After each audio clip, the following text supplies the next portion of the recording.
Welcome to our channel TPN Telugu ప్రభ.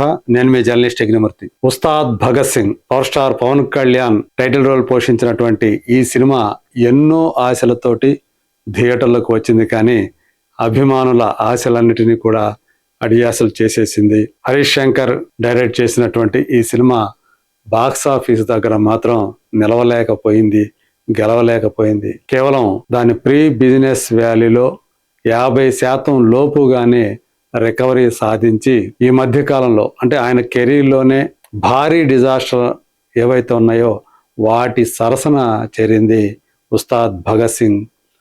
అంటే దాని cost పరంగా అలాగే నష్టపరంగా చూసుకున్నప్పుడు ఇదే అత్యధిక నష్టాలు తీసుకొచ్చినటువంటి సినిమా అని కూడా చెప్తూ ఉన్నారు. ఒక అజ్ఞాతవాసి, ఒక హరిహర వీరమల్లు, అలాగే ఇప్పుడు ఈ cinema Ustaad Bhagat Singh cinema. So 2025, 2026లో రెండు భారీ డిజాస్టర్లు పవన్ కళ్యాణ్ కెరీర్లో తటస్థించడం అనేది నిజంగానే అభిమానులు జీర్ణించుకోలేనటువంటి విషయంగా చెప్పుకోవాలి.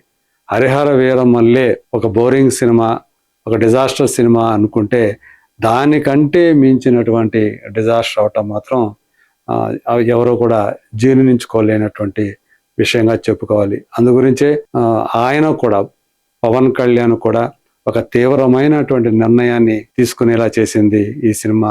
ఇప్పట్లో ఏ సినిమాని ఆయన మొదలు పెట్టట్లేదు, ఏ సినిమాకి ఆయన గ్రీన్ సిగ్నల్ ఇవ్వలేదు అని పవన్ కళ్యాణ్ క్రియేటివ్ వర్క్సే స్వయంగా తన అధికారిక హ్యాండిల్లో చెప్పిందంటేనే ఈ సినిమా ఎలాంటి నెగిటివ్ ప్రభావాన్ని పవన్ కళ్యాణ్ మీద కూడా ప్రసరింపజేసిందో మనం అర్థం చేసుకోవచ్చు, ఊహించుకోవచ్చు. మరి అలాంటి సినిమా అంటే థియేటర్లో నిలవలేకపోయినటువంటి సినిమా ఇప్పుడు ఓటీటీలో రావడానికి సమాయత్తమవుతోంది.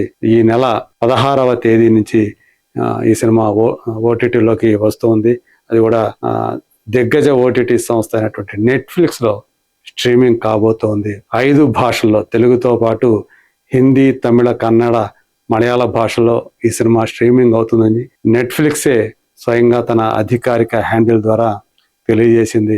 మరి బాక్స్ ఆఫీస్ వద్ద నెగ్గలేకపోయినటువంటి ఉస్తాద్ భగత్ సింగ్ ఓటీటీలోకి వచ్చి మన ఇళ్లలోకి వస్తున్నటువంటి ఈ సినిమా ఆ ప్లాట్ఫామ్ మీద అయినా సరే ఆడియన్స్ అటెన్షన్ని గ్రాప్ చేయగలుగుతుందా, వాళ్ళ ఆదరణని పొందగలుగుతుందా లేదా అనేటువంటి ఊహాగానాలు చెలరేగుతూ ఉన్నాయి. ఇక్కడైతే థియేటర్లో ఆ సినిమాని చూడలేకపోయిన వాళ్ళు, చూడని వాళ్ళు ఓటీటీలో చూసి ఏ విధంగా వాళ్ళు స్పందిస్తారు. సో దీని మీద చాలా ఎక్కువ మొత్తమే డబ్బు ఖర్చు పెట్టి హక్కులు పొందినటువంటి నెట్ఫ్లిక్స్ సంస్థ మరి దీనితోటి లాభం పొందుతుందా లేదా అనేటువంటి ఆస్పెక్ట్ కూడా ఇప్పుడు విశ్లేషకులందరూ కూడా గమనిస్తూ ఉన్నారు. శ్రీలీల, రాశీ ఖన్నా ఈ ఇద్దరు కూడా హీరోయిన్లు.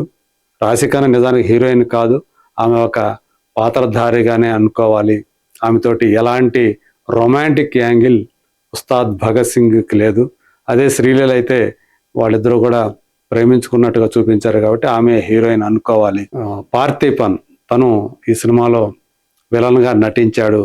కానీ ఆయన ఎంత బాగా నటించినా ఆ క్యారెక్టర్లో సరైనటువంటి ఒక బిగువైనటువంటి స్క్రీన్ ప్లే తోటి, గ్రిప్పింగ్ స్క్రీన్ ప్లే తోటి అటు ఉస్తాద్ క్యారెక్టర్ని అలాగే పార్థిపన్ చేసినటువంటి నాగప్ప క్యారెక్టర్ని ఈ రెండింటినీ సరిగా డిజైన్ చేయలేకపోవటం, ఆ పాత్రల్ని సాధారణమైనటువంటి రెగ్యులర్గా మనం చూసేటువంటి హీరో విలన్ల పాత్రల తరహాలోనే చూపించడంతో ఇప్పటికే మనం ఎన్నో వందల సినిమాల్లో ఆ తరహా పాత్రలు చూసి ఉండటం వల్లే ఆ పాత్రలు కానీ ఆ సినిమా కానీ మనల్ని ఆకట్టుకోలేకపోయే థియేటర్లో.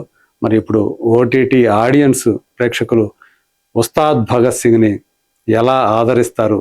బాక్స్ ఆఫీస్ దగ్గర ఎదురైనటువంటి ఫలితమే ఇక్కడ కూడా ఎదురవుతుందా, లేకపోతే ఓటీటీ ఆడియన్స్ ఈ సినిమాని ఆదరిస్తారా? Let us wait and see.